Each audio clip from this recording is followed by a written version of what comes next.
Good evening, guys. Can everyone hear me?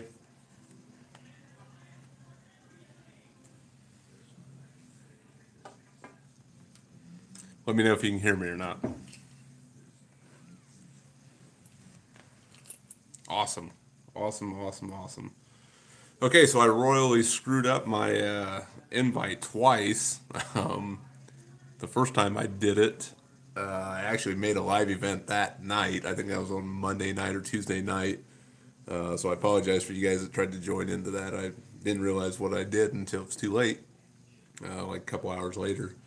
And then for tonight's live stream, I actually scheduled it for 5:30 p.m. Pacific Standard Time, so it's actually scheduled for 8:30 tonight. So once we're done with this one, I'll delete that off. Yeah, I totally screwed that up. I need to get better with this live chat stuff. I'm definitely a rookie on that side. So, how's the weather in your guys' area?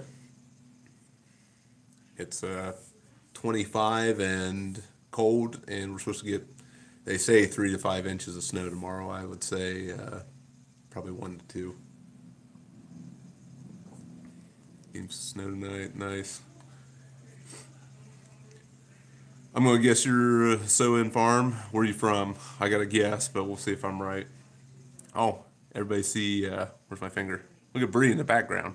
Wave hi, Bree. Say hi.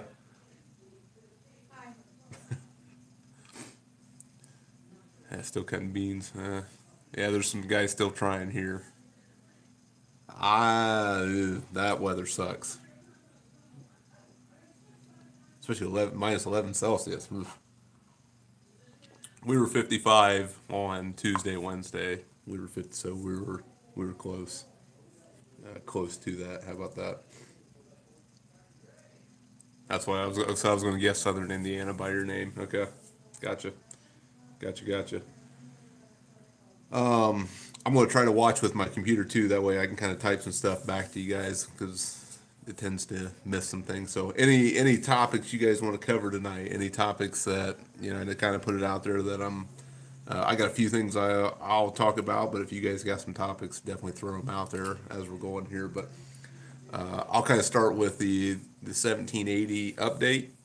If you guys don't know, we're in talks with it's a 2002 1780 John Deere 1780 1223 split, full no-till, cast iron closing wheels, the full 9 yards. Does have double liquid on it. Does need a few items of attention. The wheel bearings are out. The bushings and the closing wheel frames are out. Those all need replaced. So definitely does need some work, but is not unmanageable. Kind of works on that. Pretty sure we have a deal done. So pretty excited for that. That you guys will see a new planter for this fall. Cheesy Pete's this fall, this spring. That's a always exciting thing to introduce a new piece of equipment, but it also gets a 6-row planter off of the Versatile and doesn't look uh, goofy. Did they like your $1,000 offer or $21,000 offer? Because the $21,000 offer is kind of where we stood with it, but they definitely didn't take $1,000 for it.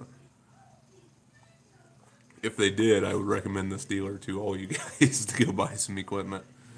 But they were at 23,000. I was at 21. We kind of met at 21 with having kind of everything fixed and ready to go to the field at 23. So 23 ends up where the deal is at or moved back to, but with the base price of the planter at 21. So they did accept that offer on that planter. Hi, Case IH Farms. But yeah, so 21 is where that stands. Getting it just, I feel 2 grand in work for me. Like I said, with my schedule, is worth it. They're going to kind of go through the planter. Like I said, I know it's got a wheel bearing out on the main frame. Kind of all over. I guess, like I said, all those bushings need replaced in the back. It does have some miscellaneous stuff on the vacuum that needs done. It's just going to be a little tedious work. If I had my own shop, probably 3 days, you would get through that planter covered and all that. Yeah, that's what the deal is. 23 is everything. So I thought that was a very fair deal, especially kind of watching what the auction prices in the market of that planter. I thought that was pretty good. So that's what I left it at, and that's what we're moving forward with. So this spring, I'm pretty excited to show that planter off and show what it can kind of do. Interesting what type of fertilizer you use. It changes every year. I'm pretty tedious. I try to do soil samples every other year. Now, if I farmed 3 to 5,000 acres, that would probably get pretty expensive. But I guess I can't give you a good like this is a definite program I do every year. It kind of depends on one where I'm at in the market. I always try to put fertilizer down on everything. That includes beans. And I don't know if that's from an old Ag PhD video that I watched, the Hefty brothers, but I remember something on them and just kind of a little bit with my grandfather's philosophy on usually putting down for corn 2 years in a row, or putting down heavy fertilizer for corn and then using beans the next year that would pick up some of that. Never seemed to work out. And I don't know that weather could play into that if something's tying up that fertilizer. There's a few things that play into that. But from a fertilizer standpoint, whatever the ground needs is what I'm going to put out there. With I can't. I think I can think of 1 year back that we didn't. We kind of gambled and didn't spread fertilizer and got away from it. But at the end of the day, you still have to replace all that fertilizer. And the Hefty boys have good videos out there of what certain bushel crops do. Right, right. So yeah, nutrients. Yeah, definitely. There's a lot of that around here too. We're getting into a little more of microbes, running microbes through the planter, or later in the season. I think that's a little bit of way this game's going to turn. And what I mean by that, I think that's the next. Everybody can grow. In this area, you can grow 175, 180 bushel corn fairly easy. You can get to 50 to 55 bushel beans fairly easily with just basic maintenance. But to push the levels that you need to with this market, you have to find the next thing. And I think microbes are that next answer. You're starting to see a lot of guys go after that, in microorganisms, what they do for the soil, what they do for the plant health. So that's where we've kind of adapted to a little bit. We're running a little bit more liquid through the planter with microbes, stuff like that. Far as names and what, I can't think of the names. What we used a couple new ones last year. We trialed some stuff. If I remember going into this year, I'll definitely try to get a better answer to what that stuff is, or at least put it on camera so you guys see what we're putting through the planter and what trials we're doing. But we did so many trials last year with the cover crops and these microbes, and we were kind of all over the board with those. I think you guys have seen, usually I plant AgriGold corn, and have adapted into AgriGold beans, for the simple fact that the service is there. I get great service from my rep. Whatever questions I have, whatever needs I have, he's there on the spot of a dime. It's not. I'm not a big customer for him just by my acreage, but he's there, and that makes a difference for me. Same way with this planter. Didn't care that I wasn't going to spend $100,000 on a planter. Didn't care. They were there for me. They understood that I was a smaller farmer, and they made a deal with me on the best side. So from that standpoint, those are kind of the two things we do. We're getting a little more in cover crops. We're getting a little more into microbes, and obviously whatever the ground needs is what we're going to cover with fertilizer. What the needs are to grow this certain crop, but also keep the ground in shape for whatever we throw at it. I never want to skimp on that stuff, and it's hard to with the markets. I mean, it's hard, to justify some of the stuff. So, I don't know. But right now, that's kind of my philosophy in it, from that standpoint. Pioneer's big around here. There's a lot of guys that are Pioneer diehards. That's definitely there's a lot of Pioneer sides. I'm not going to sit here and tell you that AgriGold's better than Pioneer or it's better than Dynagrow or anything like that. I just know from a service standpoint, anything I've needed from AgriGold, they are there for me, and my rep has been there for me. So I'm not a paid sponsor of AgriGold or anything like that. It's just what I found, good luck with service, and I'm sure across the board, there's guys with great service from Pioneer, with Dynagrow, all that stuff. So. That's where we kind of looking into next year. I'm going to be a little heavier on corn. I don't know how I feel about that yet. If I follow rotations, it seems like the bean market is still a little more to make money. Is still there. Corn is it's if you're not careful, you'll get a little too over your head. So, but I'm definitely a little heavier on corn for next year, and I'm still undecided if that's the way to go, or do you go 2 years in beans and something. But right now that's the way I look. Looking at a market standpoint, corn is, you got to play your game right. You need to be watching the markets every day if you're going to make it in corn, at least in this area for what the elevators are offering. Because like I said, if you do the fertilizer that it needs, if you're one that does late application fungicides, if you're a person that believes those pay, if you get into all that stuff, and depending on land rent and what you're paying for equipment costs, I mean, it can catch you real quick. And then you have a season like this, it's late, there's still some corn out here around here. We just had 50-mile-an-hour winds, and now it's on the ground. So now you're even more of a battle of how much you just lost. So I would love to get some $4 contracted. I agree with that 100%. I think if you see that magic $4, most people will be jumping all over that to sell. And I think you can make money at that. The 350, it makes it hard, especially like I said, when taking care of the ground.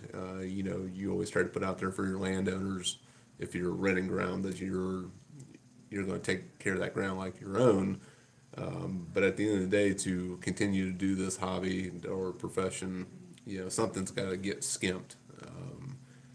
But I try not to do that in the fertilizer standpoint of taking care of that ground. Something's got to give. So with seed, I wish I had my seed book in front of me, but I definitely got caught by a train, so I was running a little late to get to this live stream. But when you talk seed, I mean, you're talking, there's a lot of guys back around us that are going back to conventional corn. There's actually some large farmers that are doing conventional. When I'm talking large farmers, I'm talking 10,000+ acres that they're farming. So I would say every bit of they're planting 5,000 to 6,000 in conventional corn. I don't know why. I haven't really dug into them or questioned them why they do it. The only thing I can think of is they're coming back. It makes it easier for their beans when they're spraying beans. They can spray traditional Roundup and kill the corn. They don't have to have the expensive corn chemicals, and I can't think of them off the top of my head what they are, but when spraying beans to kill that corn, that's Roundup resistant or Liberty resistant or whatever it is. So I don't know if that's a cost reduction way to, obviously you're not putting as much in the corn acres, and then beans you can spray just your normal Roundup to kill that. So there are a lot of guys going that way. We haven't really went that way. I've still planted V2 and V3 corn, for all the protections that they offer against rootworms and all that insect protection. But I mean, it could get to the point where you gotta look at that as a viable option, to make money in this market. I haven't done it. I don't know. Haven't trialed it, anything like that. I just know there's guys in my area that are doing that. So, maybe for you guys, maybe that's something in the back pocket if you're a little bit higher on ground rents. To combat that is a conventional corn. Like I said, I just don't know. I don't know from the standpoint, I don't have a lot of experience in that. For me, it makes me a little uneasy of the unknown of losing some of that protection that those offer. But at the end of the day, conventional corn's been around for a long, long time. So it's obviously done something right in its long, industrious career to make it this far. But yeah, I mean, that's kind of the quick and nitty gritty of why I chose Agrigold, what I kind of plant or what I look at when I plant. One of the things I look for really when I plant, somebody threw that question out there, I look for stalk strength. The worst thing you could do, in my opinion, is pick corn up off the ground. That's just a terrible, terrible experience. So stalk strength's where I kind of go first. And then, you start looking at your disease resistance, and from there, I kind of look, is it a racehorse hybrid? Is it a high performer? Am I potentially going to see a bin busting yield this year? But I definitely don't want to pick corn off the ground. So I definitely look for Stock strength is one of my main contributors of what hybrid I'm going to run with for the year. Also in my area, kind of look for wet feet. Can it handle wet conditions? Seems like the last couple of years we've had a little bit wetter planting conditions and wetter conditions through the summer. And some of the ground we farm is a little bit wetter. It's got old clay tile in it. It doesn't have plastic tile every 40 feet or 20 feet or whatever you'd like to have. It's got old clay tile spaced out every 60 to 80 feet, so it's going to go through some wetter conditions. So between stalk strength and wet feet, those are two that I kind of look at how that corn's going to perform for me in a good growing season, if we get one. Beans are beans usually we plant a 3.2 to 3.6, somewhere in that range. Anything like that, that's kind of where we go. Kind of, we haven't really seen much lately of sudden death. So, as soon as I say that, knock on wood, I'm going to start seeing it. But kind of watch, really maturity levels. And, if you got back-to-back years you're planting, you want to kind of watch the nematodes and all that of what you're putting out there. But you definitely want to be cautious when you're planting back to back, especially if you get 3 years. Definitely that's where in beans are a little more willing to get diseases. So anything we do 2+ years, we're definitely going to hit with a fungicide to combat those issues. So beans, I don't worry. Beans are pretty hardy, especially in this area. They don't get blasted too much. Like I said, knock on wood, we don't really see sudden death. We really don't see white mold. I'm sure it happens in the area, but we don't really see it too much. I can think in the 10 years I've done this, I've seen white mold maybe one year in a couple acres.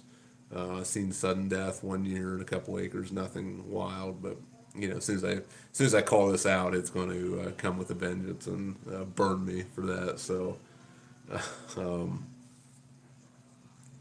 of go back through here. See, yeah, if you guys got questions, please shoot them out there. That's definitely kind of what tonight is. Just kind of answer your questions, kind of what I'm looking at. We are looking at a potential. I'm not going to call it out yet, but we are looking at a potential opportunity. I'll call it an opportunity that could really change the direction of this channel. It would really be a big event. How about that? But it definitely would change a lot of things. So. I'm excited for that. We're working on that opportunity. I can't guarantee it's going to happen. A lot of dominoes need to fall for that to happen, but it would definitely be a large acquisition for myself, Bree, and the guy I farm with. Are you ready for that, Bree? I don't think so. Bree's excited. She's always excited. Bree's going to drive the tractor this year. Bree's going to learn to drive the tractor this year. No, I won't be a full-time farmer. I wish, but no, that is not it. Not looking to acquire a large amount of ground or anything like that. This is actually a business that is running right now, but I want to make sure it goes through before I call it out, because I don't want to get everybody excited that this is potentially the way the channel is going to go and it soon falls through. So that's all I really say about it. We'll see what happens. But we're in kind of negotiations right now, so we'll see where that goes. But like I said, we do have a planter. We do have all that fun stuff. Bree's going to drive a tractor this spring. Bree even may plant some corn. You want to plant corn?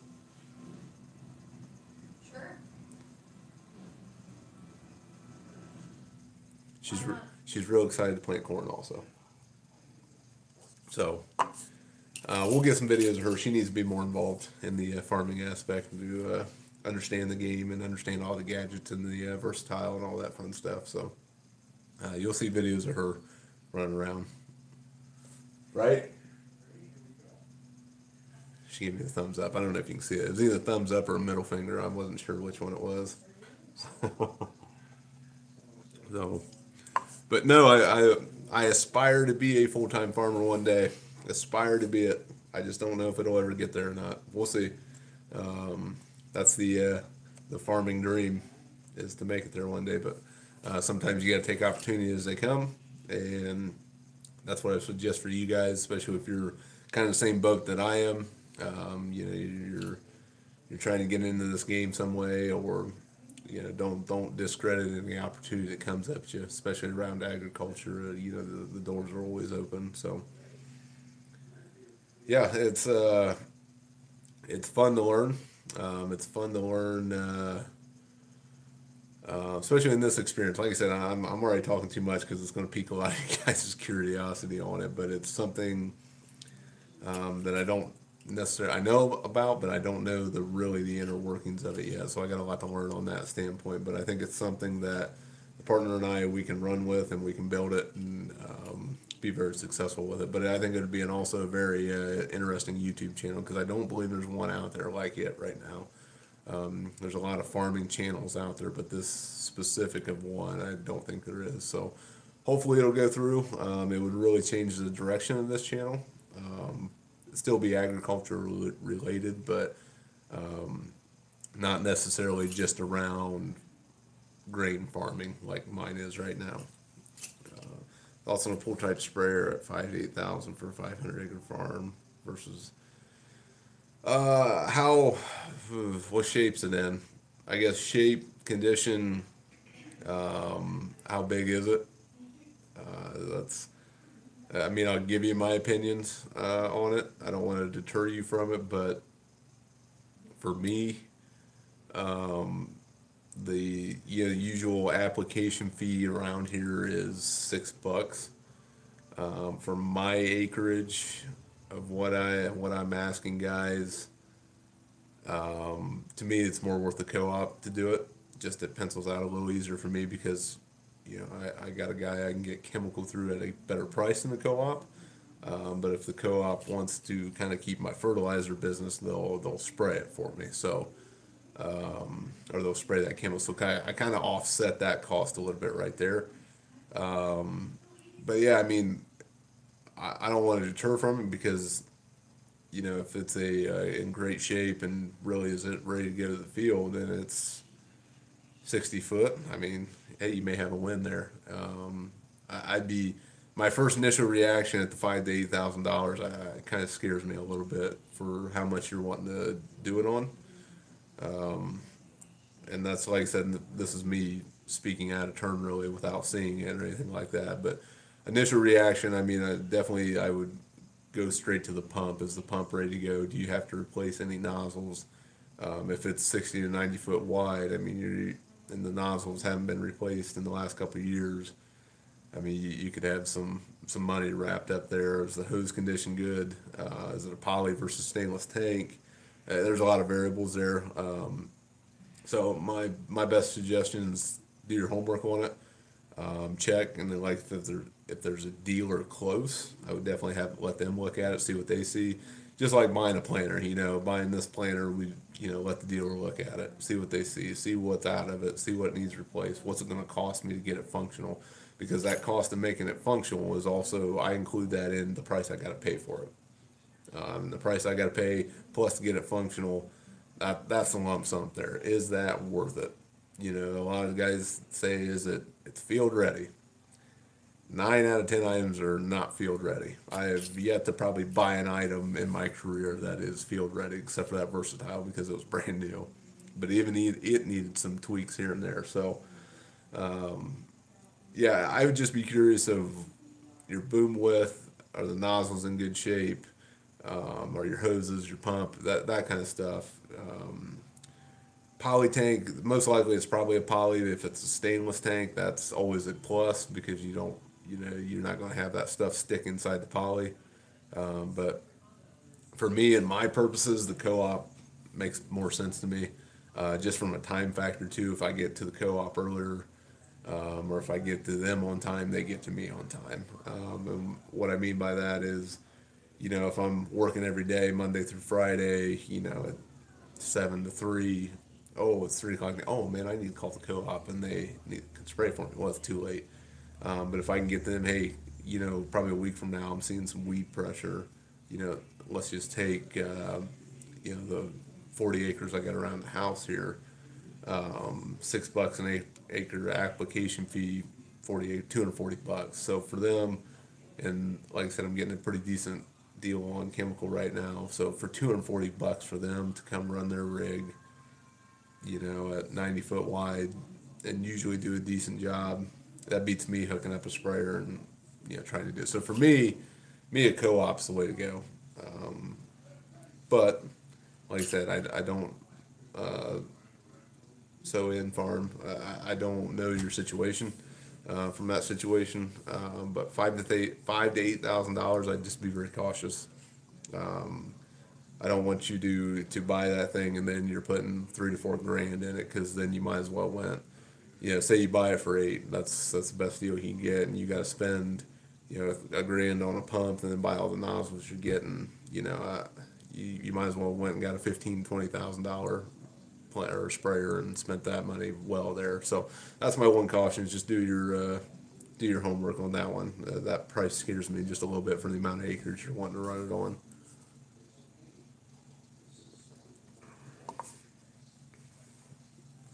Looking for a 1760 8 row 30 planter, 1 acres expand, hopefully for 20.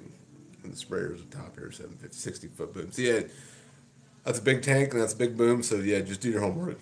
Do the homework there. That's the only thing I can say, because I don't want to see you getting a hole right off the bat from that one. 1760, we actually looked at those, because for us, that fold is actually nice, because we're limited on space. So 1760 was perfect for us. There wasn't one in the area, so we couldn't find one. Now, the 1780 does fold up decent. It folds up like 1770, so it's going to be a little more of a pain to store for us, just with our limited space. But it's what was in the area. It's what's the best deal for us. But we tried to find a 1760. I think they're good. They're good planters. I think you see Ryan from How Farms Work. They bought a 1760, I believe, 12 row. And I think they got one with no fertilizer and then mounted their own liquid tank on it. And it looks like it's done a good job for them. So definitely a good planter.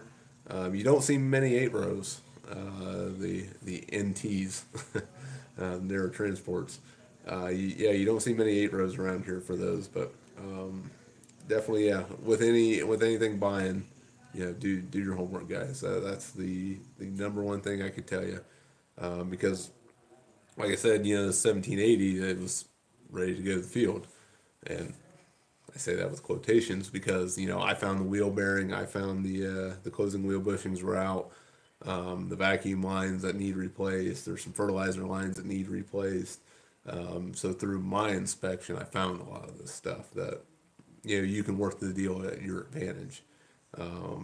Especially if the dealer's not, didn't look at it, they just shot a price out, or if they don't. I mean, I'll be honest with you guys. A lot of salesmen don't know what they're looking for. They don't deal with equipment in the field like we do. They don't see the stuff that goes bad. They don't know the wear items as well as what farmers do. So use that to your advantage, but also use that in negotiations. And that's kind of with the 1780. Kind of, hey, you guys looked at this. Did you miss the wheel bearing? Did you miss all this stuff? I don't want you guys to come get this planter, drag it down the road for 50 miles, and that wheel bearing just eventually gives out the full weight and falls off. I don't want that to happen. So use it to your advantage.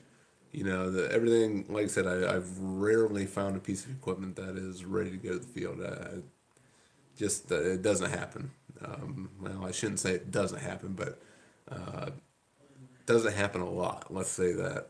I think everything has maintenance work and needs done to it, but use that to your advantage. So that's what that's my suggestion. In that, just with both those pieces, be very careful. And again, I caution, be careful on that sprayer. That's, to me, that's kind of a light price, but I know pool type sprayers I think are coming down. I think the market's a little flooded with them. Just like anything anymore, it's flooded with combines. It's flooded with everything. Just with the way prices are, guys aren't buying stuff like they were, back in the heyday of 2010, 2011 when corn was $7, $8. So pool type sprayers are probably a little flooded. I think guys, either you're in a Rogator or you're in a Hardy, you're in a can't think of the word, not a pool type, a whatever it is. You know what I'm getting at. But so I think most farmers have either upgraded into that Rogator per se, or you don't see a lot of pull type 90 footers. I know they're out there, but you just don't see a lot of them. So I think the market is sitting well for that if you are a buyer in that market for a pull type sprayer. So it may be a good buy, but just do your homework on it. I know I keep repeating myself on that. Just be cautious because, like I said, I don't want to see you spend 8,000 and then you got to put $4,000 into it, and then you might as well just bought a $20,000 sprayer that's ready to roll by that time. So, any other? We're about a man. I see a few more guys join the room here. Any other equipment questions, auction prices, anything like that? I mean, give me your feelings of which way you see the market's going, all that fun stuff. That's why we're kind of running the room tonight to see what you guys think. Also,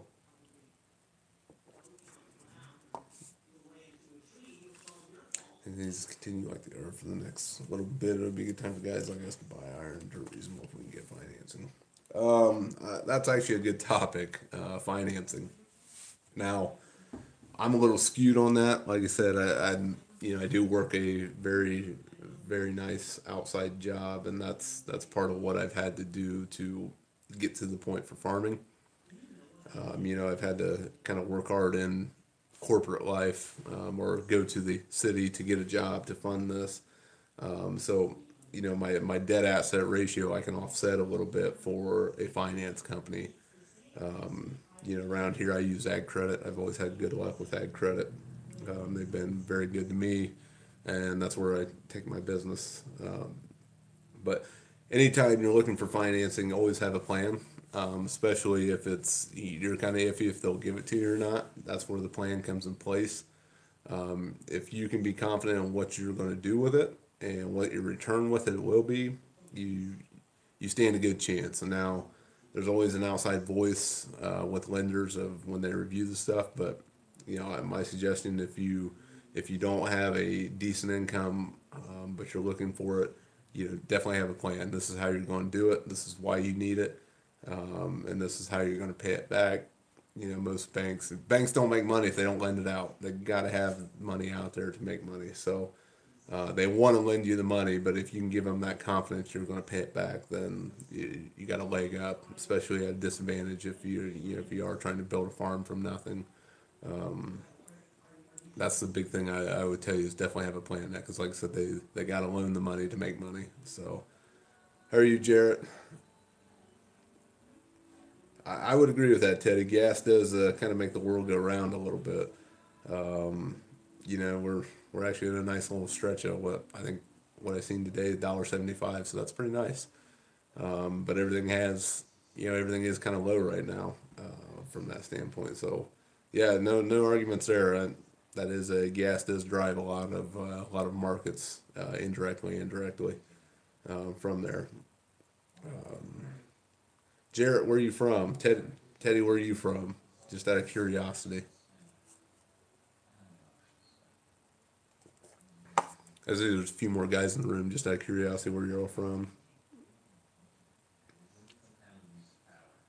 Jeff, yeah. So we will do probably close to I'd say 350 acres of corn. And yeah, we got a deal. It's pretty much set in stone. North Dakota, nice. Hey Carson, how are you? We set the planter. I did offer 21,000. They did basically what the deal is. The deal is back to 23,000, what they originally wanted for it, but I offered 21, and let them work on it to fix everything that's wrong. So we ended up at 23,000. So that's kind of where the deal was. I thought that was a very fair deal for them to come fix it and make it field ready, if you want to say. I think that planter really, in my mind, needed about $3 to $4,000 to work. So to get it done for two grand, I'll take that all day long. And knowing what they traded for it, so where are you at in Ohio, Teddy? Just out of curiosity. Absolutely, IO. Kevin, are you from Ohio? Bree, we got some Ohio people in here. Bree, I shouldn't say this on a live chat, but Bree is a former retired alumni Ohio State cheerleader. Right, Bree? Relax. If you guys are from Ohio, I'd be curious to know where at. Greenwich. Let me think. Greenwich. Greenwich. Why do I know Greenwich? Now I'm thinking Greenville. What's that close to, Kevin? I want to say Southern Ohio, but I could be completely off on that one.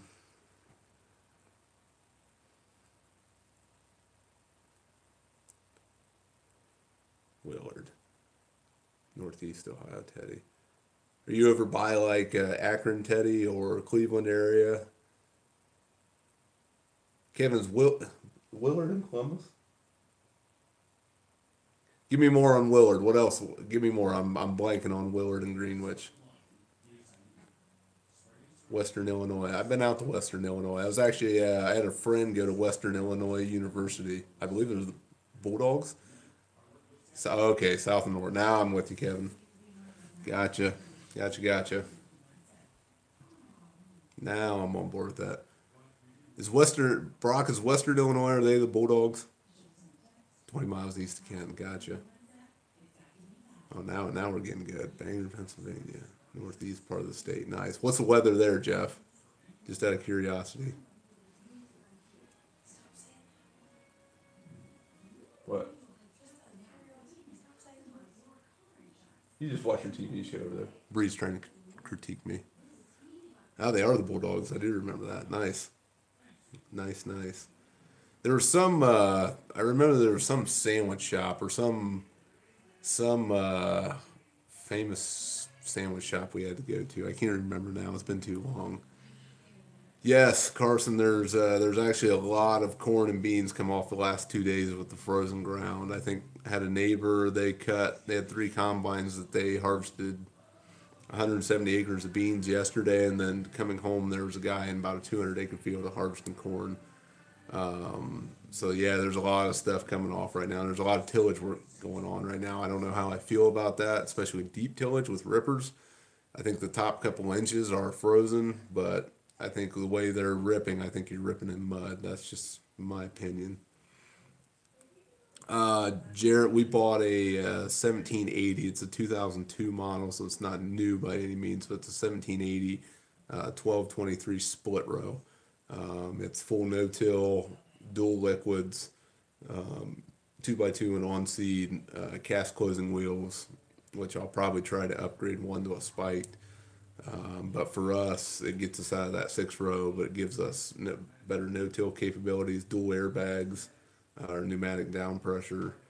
But yeah, it gets us out of that 6 row. It gets us a little more into cover crop farming with a heavier planter to handle those situations. So,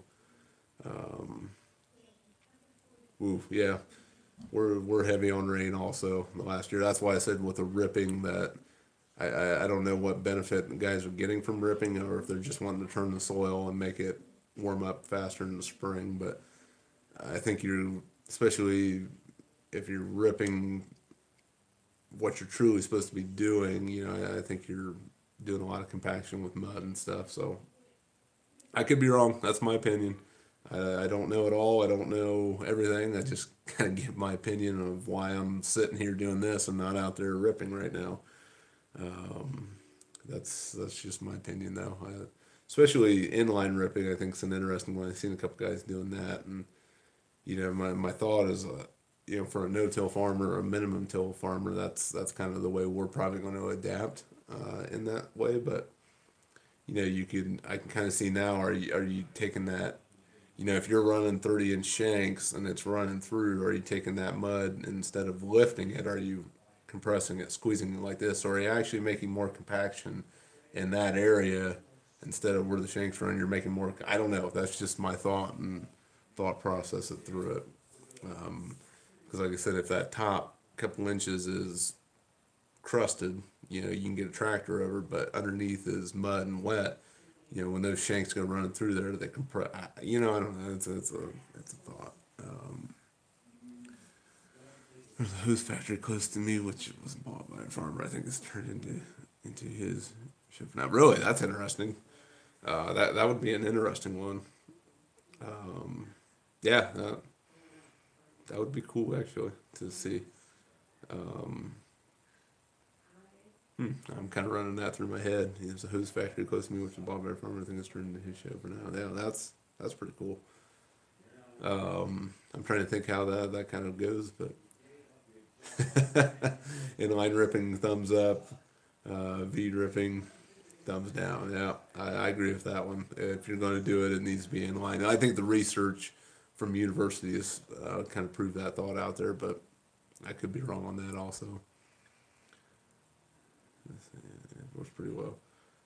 Yeah, I think it'll be I think it'll be a good planter for us. I think it gives us a lot of capability that we needed, especially like I said, as we adapt into cover crops and go forward with that. It's just, we're going to keep the drill. We're going to keep that 750 drill. We potentially have a 1590, that deal we're working on. We wanted first dibs on it if it come into the dealer, but that's been a couple months ago now. So I don't know if that deal fell through or not, but we're going to keep if that doesn't go through, we're going to keep that 750, and we're going to keep the split row. So, wow, yeah, combines entering all the time. Yeah, that's interesting. Um, that's definitely interesting. That'd be an interesting channel. Commonwealth Farms. I know we've talked before. Where are you from? I know I've seen you comment a couple times on videos. I know we had a couple interactions. I know I can't remember where you're from though.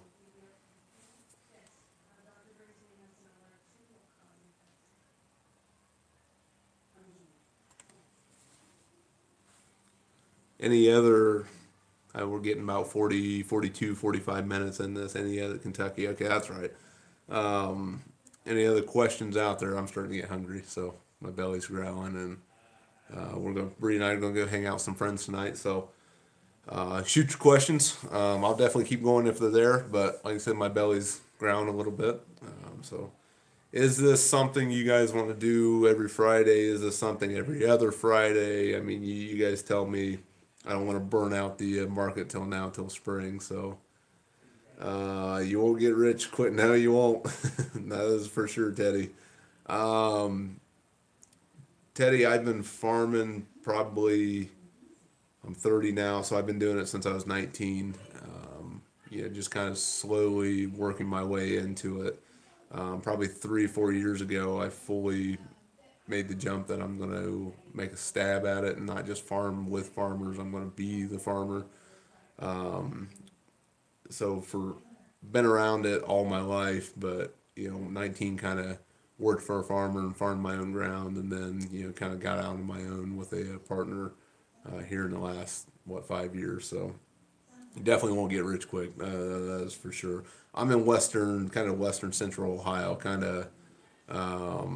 if you kind of east of Lima, south of Findlay, north of Bellefontaine, west of Marion. If you know where any of those areas, but it's kind of in the middle of nowhere. But if you take that kind of area, that's where I'm from. The new planter folds. It folds exactly like a 1770 does. 12 row. I mean, it's pretty identical to that, just with split rows in it. So that's what it looks like. Ooh, just got the low battery signal. That's always good. Nice, nice. Okay, any other questions out there? Did you get any snow from the latest snowstorm coming my way? It's supposed to snow tomorrow here, so I'll know more tomorrow. Um, it's yeah, they're saying 3 to 5. I bet we get 1 to 2. They're always overblown. So a farm tour, yeah, I can do a farm tour. Definitely can do that. Really, so Marion's probably half hour for me, half hour 40 minutes, so not far, um, not far at all. But yeah, we can do a kind of a farm tour now. Remember, I mean, I don't have I don't walk outside and go to the farm. Bree and I bought a farm that's probably about 25 minutes from us that we're eventually going to build a home on. That was my great grandfather's. But we got some buildings kind of scattered all over the place that we got equipment in, and all over. So yeah, we can do something like that. I'll put that on my list to get done. Um, Any other questions, comments, anything like that before we kind of end this one and we have another week adventure? Oh, seen one popped here. Waiting for it on the computer. How do we like the versatile tractor? Likes and dislikes. I love that tractor. Definitely love that tractor. Wouldn't right now for the price we got it for. Versatile pulled a lot of strings to get that tractor to us. It's a great tractor. It's got some few things. I mean, oh man, I gotta think of all the. I haven't been in a tractor in a while now because we didn't get to run it this fall. Cab space is phenomenal. I don't know if you guys watch Minnesota Millennial Farmer. Cab space is phenomenal in those. You could do exercises and aerobics in there. Yeah, that tractor's great. Far as dislikes, turning radius isn't great on those. Turning radius it's actually kind of wide. I was hoping for a little bit better turning radius on it, but really there's way more pros than cons to that tractor to me. I am a big versatile tractor fan right now.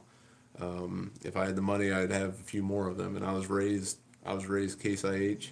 But if I could get my hands on a John Deere R Series, I would have one of them. But for the money of me getting into this game, the reliability of a Cummins motor, the versatile is great. Now, Jeff, you'd have to go back in my videos, but I did do a kind of pros and cons, or not really pros and cons, but an overview of that tractor. So I don't know if you've seen that or not.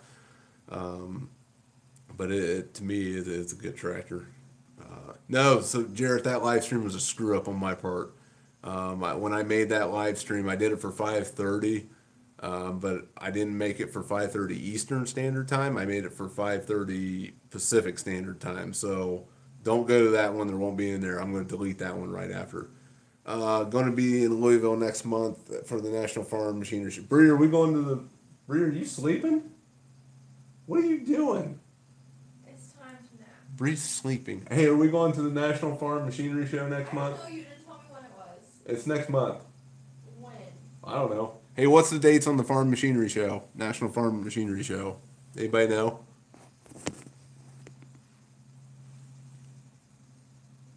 But yeah, Jarrett, no live stream. None. Don't go to that one. I think they would want to grow medical marijuana in that plant. That's going to be a very hot item here in the next 5 years. So somebody's going to make some money doing that. I'm going to have to look that up, when the National Farm Machinery Show is. Or if somebody beats me to it here. Oh, February 13th. Thanks for letting me know a month early. Yeah, I gave you, Commonwealth Farms gave you a month early of us going down there. Well, let's say this. Let me look. Ooh, Wednesday. Man, I'm going to have to take a vacation day for that. Bree, I think we should do it. What? I think we should go. Are you in? Is this what we went to last year? Yes, this is what we went to last year. Why'd you say Wednesday? I think it's a Wednesday.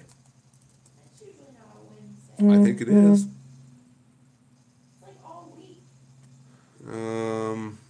Yeah, February 13th, a Wednesday. So I will let you know. Bree and I will discuss this off camera if we're going to try to make it or not. She's taking a nap, being a party pooper. I guess she had a hard week. So, all right. Any other questions? Anything? Wednesday through Saturday. So maybe potentially that Friday and Saturday, if I can get off work Friday, maybe I'll take a half day off work Friday and we can come down there, stay through Saturday.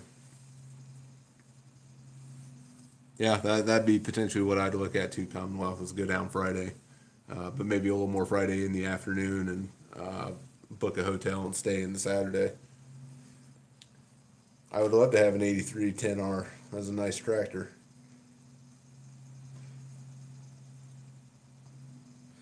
Okay, with that, all right, guys, my phone's going to die. So it's flashing low battery at me, so I don't want to get cut off here. Do not go to that next live stream. I screwed that up. That's my fault. Don't do that. But thanks for joining. I'll put a poll out here in the next couple days if you guys want to do a live stream next Friday. Vote on that if you want to or not.